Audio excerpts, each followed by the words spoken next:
আসসালামু আলাইকুম, সবাই কেমন আছেন? হঠাৎ করে অসুস্থ হয়ে পড়লাম, তো রাতের বেলা ভর্তা খেতে ইচ্ছে করতেছে। তো এখানে আমি পেঁয়াজটাকে আর কাঁচামরিচ টেলে নিয়েছি, টেলে আবার সরিষার তেল দিয়ে ভেজে নিয়েছি, সাথে চিংড়ি মাছও দিয়েছি, ছোট ছোট চিংড়ি। তো ভর্তা খেতে ইচ্ছে করছে, এর জন্য ভর্তা বানাবো। সাথে দিব সিম।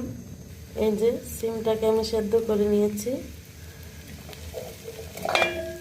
একটু ভেজে নেব, মানে তেলে নেব।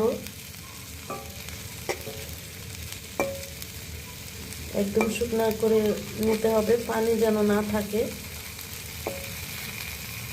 তো হঠাৎ করে অসুস্থ হয়ে পড়লাম, জ্বর ঠান্ডা। আর এই যে সবুজ ধনিয়া পাতা, একদম দেশি ধনিয়া পাতা নিয়ে নিয়েছি।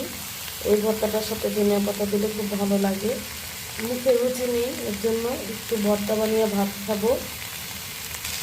এই যে ভাজা হয়ে গেছে, এখন আমি পাটাটাকে সুন্দর করে ধুয়ে নিলাম। এখন আমি ভর্তাটা পিষে নেব। এই তো। আর এটা কিন্তু কাঁচামরিচটা লাল কাঁচামরিচ, শুকনা মরিচ দেব না। আমি একটু লবণ দিয়ে দিলাম। আর সিমটা ভাজার সময় একটু লবণ দিয়ে নিয়েছিলাম, সেদ্ধর সময়।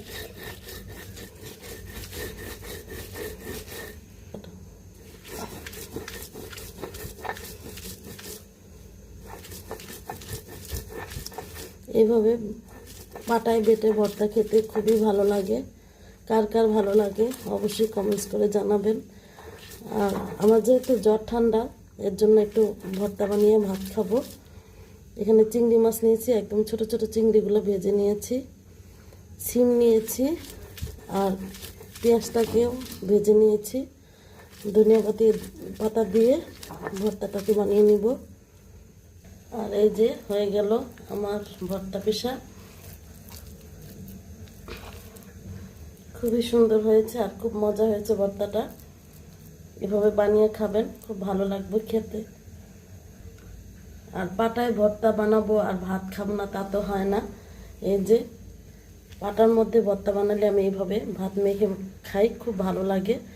আমার মেয়েও অনেক পছন্দ করে। এভাবে যদি ভাতটা মেখে ওকে খাইয়ে দিই।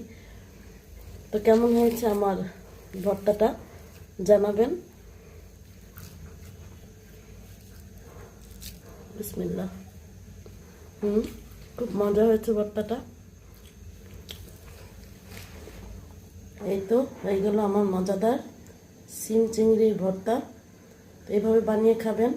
সবাই ভালো থাকবেন। আল্লাহ হাফেজ।